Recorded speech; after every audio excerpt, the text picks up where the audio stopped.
Hi, నా పేరు Bharadwaj.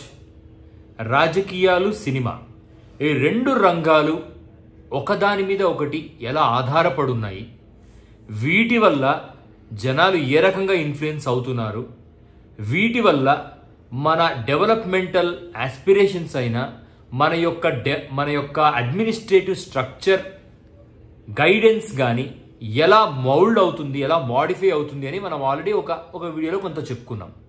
But ఇప్పుడు నేను ర్యాండమ్గా వీడియోస్ చూస్తున్నప్పుడు ఒక ఆణిముత్యం దొరికింది నాకు.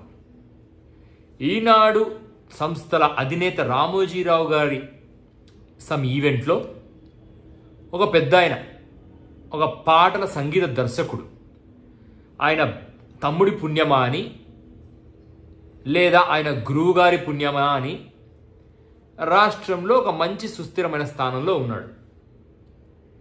ఒక మాట అన్నాడు, పవన్ కళ్యాణ్ అనే ఒక దేవుడి వల్ల ఆంధ్రప్రదేశ్ రాక్షసుల కమంద హస్తాల నుండి విడువడబడింది అని.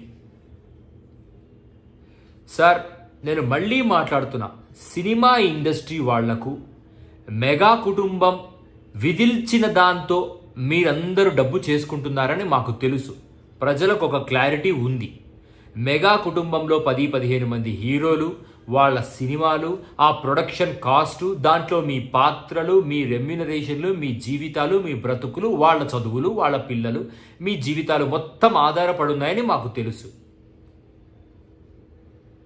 దాన్ని మీరు స్టేజ్ మీద పబ్లిక్గా పొగడటం కూడా మాకు తెలుసు. ఎందుకంటే మీ తమ్ముడికి తొలి అవకాశం ఇచ్చింది రామోజీరావు గారు.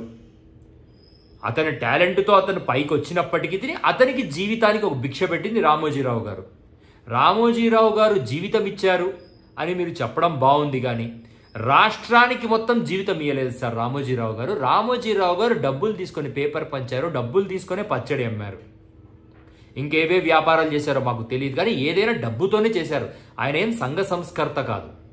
సంఘ సంస్కర్త విత్ ప్రాపర్ పేమెంట్స్. సంఘాన్ని సంస్కరించారని మీ వర్షన్లో చెప్తున్నప్పటికీ ఆయన ప్రాపర్ పేమెంట్స్తో చేశారు sir. It had a price. మీరు ఆయనను పొగట్టం తప్పు కాదు, మీరు పవన్ కళ్యాణ్ గారిని దేవుడు అంటాం తప్పు కాదు. వీలైతే గుడి కట్టించండి, పూజ చేయండి, తప్పేం లేదు, ఎందుకంటే మీ అభిమానం. అంతేగాని ఎదుటివాడు చేసేది తప్పు, మేము చేసేదే రైటు అని ఎప్పుడైతే చెప్పడం మొదలు పెడతారో మిమ్మల్ని మీరు కించపరుచుకోవటమే కాకుండా చాలామంది అభిమతాన్ని కించపరిచినట్టు అవుతుంది. ఈరోజే కల్కి చిత్రం రిలీజ్ అయింది, ఆ సెలబ్రేషన్లో ఉన్నారు. మీ గవర్నమెంట్ వచ్చింది, ఆ సెలబ్రేషన్లో ఉన్నారు.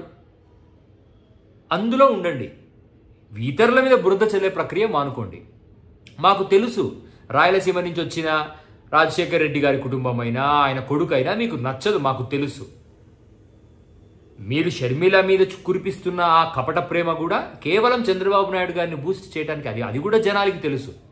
జనము 11 సీట్లకు వైఎస్ఆర్సీపీని పరిమితం చేయడానికి జగన్ మీద జనానికి ఉన్న కోపమే కానీ పవన్ కళ్యాణ్ గారి మీద కానీ చంద్రబాబు గారి మీద కానీ విపరీతమైన వల్లమాలిన ప్రేమ కాదు అనే విషయాన్ని మీరు గుర్తించాలి. ఎస్పెషల్లీ ఇండస్ట్రీలో కమెడియన్ దగ్గర నుంచి ప్రొడ్యూసర్ దాకా అందరూ గుర్తించాలి. జనాలు సినిమాని చూసి చప్పట్లు కొడతారేమో, కానీ మీ సినిమాలు చూసి ప్రభావితం అయిపోయి రాజకీయాల్లో చాలా కీ రోల్ ప్లే చేస్తారని మీరు అనుకోవడం మీ దుస్థితి, మీ దౌర్భాగ్యం. మీకు టైం వచ్చింది, భజన చేసుకోండి.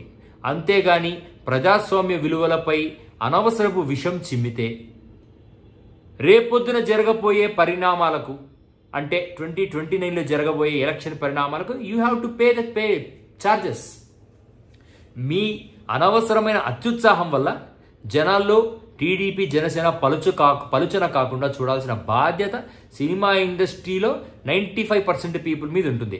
ఆ మిగతా 5% వాళ్ళు న్యూట్రల్గా ఉండొచ్చు, ఇతర పార్టీలకు సపోర్ట్ చేస్తుండొచ్చు, వాళ్ళకి ఎట్లాగో అవకాశాలు రావు.